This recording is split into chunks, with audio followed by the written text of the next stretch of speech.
L'alchimiste de Paulo Coelho. Dans les minutes qui vont suivre, on va vous révéler pourquoi des millions de personnes ont changé de vie après avoir lu L'alchimiste de Paulo Coelho.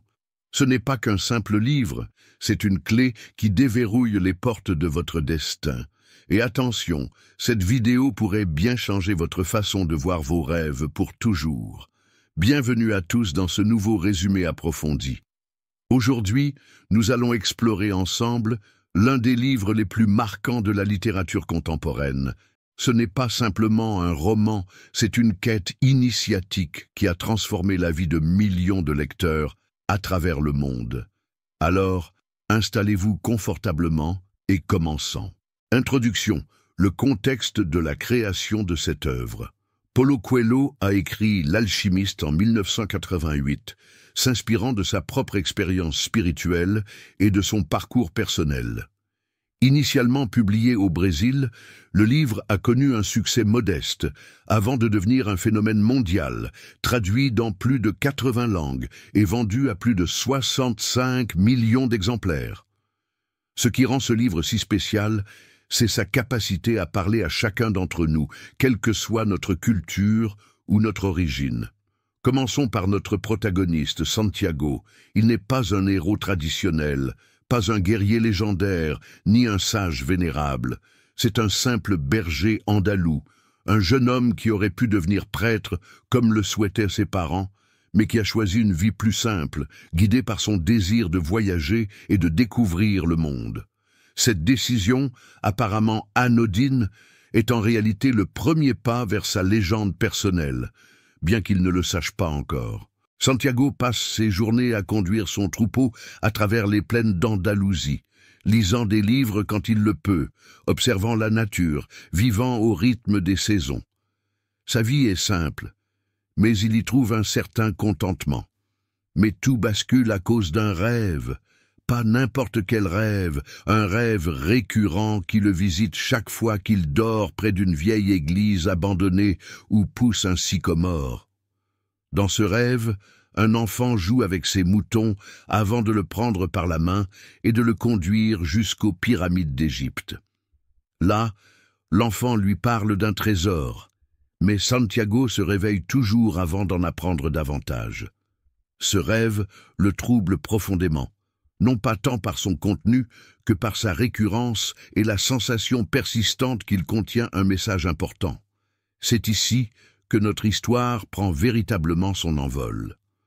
Santiago, perturbé par ce rêve, décide de consulter une vieille gitane réputée pour son don d'interprétation des rêves. Cette décision, apparemment simple, marque le début de son voyage initiatique. La consultation se déroule dans une petite maison de Tarifa, port historique où l'Europe et l'Afrique se regardent à travers le détroit de Gibraltar. La gitane, figure mystérieuse aux yeux perçants, écoute attentivement le récit de Santiago. Sa réponse est d'une simplicité déconcertante. Il doit se rendre aux pyramides d'Égypte où l'attend un trésor. En échange de cette interprétation, elle demande un 10e du trésor s'il le trouve. Cette première révélation laisse Santiago perplexe. Comment un rêve pourrait-il être aussi littéral?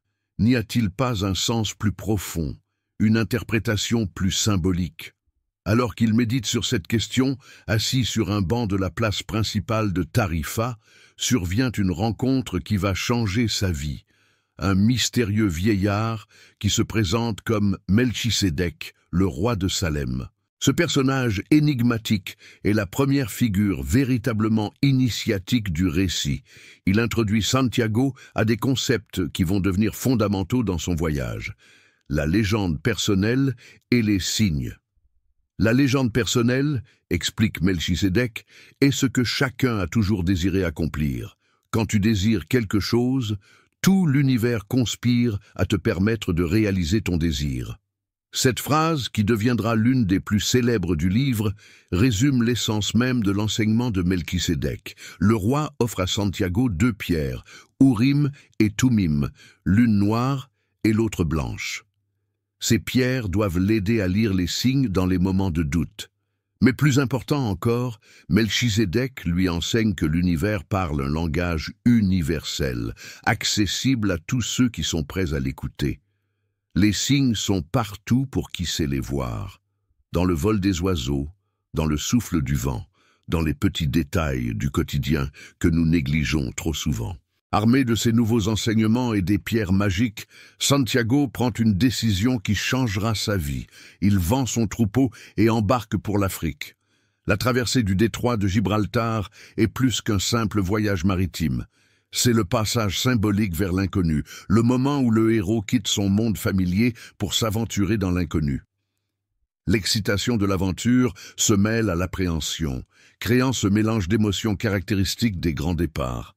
À peine arrivé à Tanger, Santiago fait face à sa première grande épreuve. Dans ce port grouillant de vie, où se mêlent les langues et les cultures, il rencontre un jeune homme qui parle espagnol et qui propose de l'aider à rejoindre les pyramides. La suite est prévisible pour tout voyageur expérimenté. Le jeune homme disparaît avec tout l'argent de Santiago, le laissant démuni dans un pays étranger dont il ne parle pas la langue. Cette première épreuve est cruciale. Elle aurait pu marquer la fin de son voyage, le forcer à rentrer en Espagne, la queue entre les jambes. Mais Santiago choisit de persévérer. C'est ainsi qu'il trouve du travail chez un marchand de cristaux. La boutique est située en haut d'une colline peu fréquentée, et le marchand, bien que bon musulman, a perdu toute ambition. Il se contente de survivre, regardant les années passées sans chercher à améliorer son sort. Santiago va transformer cette boutique et cette transformation sera aussi la sienne. Il propose des innovations simples mais efficaces, nettoyer les cristaux poussiéreux de la vitrine, servir du thé dans des verres en cristal aux voyageurs fatigués par la montée, améliorer la présentation des marchandises. Cette période chez le marchand de cristaux est riche en enseignements. Santiago apprend la valeur du travail, de l'initiative, de la persévérance. Il comprend que même les situations apparemment défavorables peuvent se transformer en opportunités si l'on sait garder l'esprit ouvert et le cœur confiant. La boutique prospère et Santiago économise suffisamment d'argent pour envisager la suite de son voyage. C'est alors qu'il rejoint une caravane qui traverse le Sahara. Dans cette caravane, il fait la connaissance de l'Anglais, un homme cultivé qui étudie l'alchimie et recherche un mystérieux alchimiste vivant dans une oasis. L'Anglais devient un nouveau maître pour Santiago, lui enseignant les principes de l'alchimie, la quête de la perfection, l'interconnexion de toutes choses, la pierre philosophale qui peut transformer le plomb en or, l'élixir de longue vie qui guérit tous les maux. Le voyage à travers le désert est une expérience transformatrice. Le désert, dans sa vastité et sa simplicité apparente, devient un maître en soi. Santiago apprend à vivre dans le moment présent, à lire les signes de la nature, à écouter son cœur. Il comprend que le désert, malgré son apparente monotonie, est plein de vie et d'enseignements pour qui sait regarder. La caravane atteint l'oasis d'Al-Fayoum, forcée de s'y arrêter plus longtemps que prévu à cause des guerres tribales qui menacent la région. C'est dans cette oasis que Santiago fait deux rencontres décisives, Fatima et l'alchimiste. Fatima est une jeune femme du désert dont Santiago tombe immédiatement amoureux. Leur connexion est immédiate et profonde, transcendant les barrières de la langue et de la culture. Pour la première fois, Santiago envisage d'abandonner sa quête pour rester dans l'oasis auprès d'elle. C'est un moment crucial dans son voyage, le conflit entre l'amour et la poursuite de sa légende personnelle. C'est alors qu'apparaît l'alchimiste, le mystérieux sage que recherchait l'Anglais. Contrairement aux attentes, l'alchimiste s'intéresse à Santiago plutôt qu'à l'Anglais. Il aide le jeune homme à comprendre que l'amour véritable ne doit pas entraver la poursuite de sa légende personnelle, mais au contraire, la soutenir. L'amour véritable ne rend pas prisonnier, explique l'alchimiste. Il donne des ailes. Sous la tutelle de l'alchimiste, Santiago entreprend la partie la plus profonde de son apprentissage spirituel. Il apprend à écouter véritablement son cœur, à lire les signes de l'univers avec une clarté nouvelle, à comprendre le langage du désert. L'alchimiste lui enseigne que la véritable alchimie n'est pas tant la transformation du plomb en or que la transformation de l'âme elle-même. Cette transformation culminera lors d'une épreuve extraordinaire. Menacé par des guerriers, Santiago doit se transformer en vent en 3 jours, sous peine de mort. Cette épreuve apparemment impossible devient le test ultime de sa foi et de sa compréhension des enseignements de l'alchimiste. Il doit parler au désert, communiquer avec le vent, s'adresser au soleil et finalement converser avec la main qui a tout écrit, une métaphore pour la force créatrice de l'univers. Contre toute attente, Santiago réussit cette transformation, démontrant sa connexion profonde avec l'âme du monde. Cette réussite marque son accession à un niveau supérieur de conscience spirituelle. Il comprend que les limites que nous nous imposons sont souvent illusoires, que l'impossible devient possible quand nous nous alignons avec les forces de l'univers. Finalement, Santiago atteint les pyramides d'Égypte, mais le trésor n'y est pas. Au contraire, il est attaqué par des voleurs qui le forcent à creuser dans le sable. L'un d'eux lui révèle avoir fait un rêve sur un trésor, caché dans une église en ruine en Espagne, mais n'y avoir pas prêté attention. Cette révélation est le dernier tournant de l'histoire. Le trésor que Santiago cherchait se trouve en réalité dans l'église en ruine où il avait fait son rêve initial.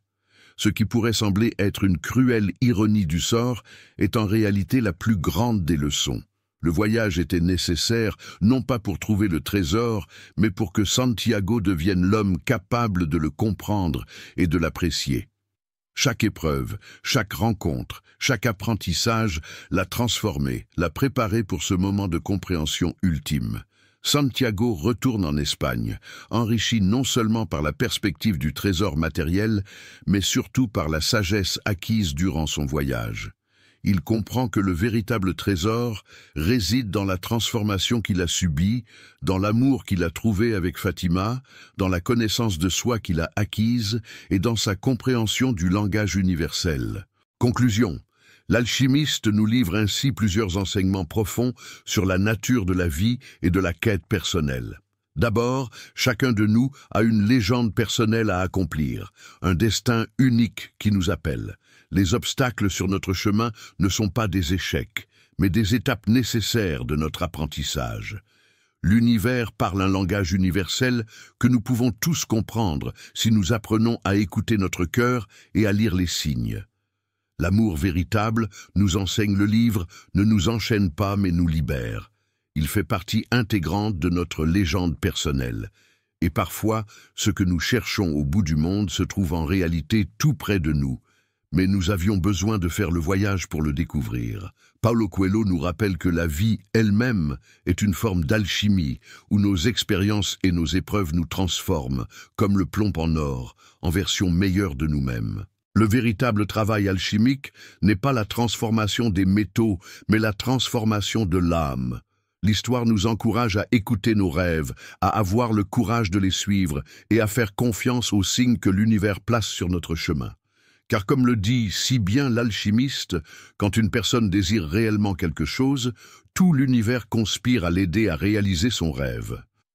Ce livre nous rappelle également l'importance de la simplicité. Les plus grandes vérités sont souvent les plus simples, mais nous avons besoin de faire un long voyage pour les comprendre vraiment. Comme Santiago qui découvre que son trésor était là où tout avait commencé, nous découvrons parfois que les réponses que nous cherchions étaient déjà en nous. Il nous enseigne aussi l'importance de vivre pleinement le moment présent tout en poursuivant nos rêves. Santiago apprend à apprécier chaque étape de son voyage, même les plus difficiles, car chacune contient une leçon précieuse. La notion de « principe favorable », introduite par Melchisédek, est particulièrement puissante. Elle suggère que l'univers n'est pas neutre mais activement bienveillant envers ceux qui poursuivent leur légende personnelle avec courage et persévérance. Cette idée donne de l'espoir et du courage face aux défis de la vie. Nous arrivons déjà à la fin de cette vidéo. Merci d'avoir resté jusqu'à la fin. Si vous avez appris quelque chose de nouveau aujourd'hui, commentez. J'aime ce résumé. À très bientôt pour les prochaines vidéos.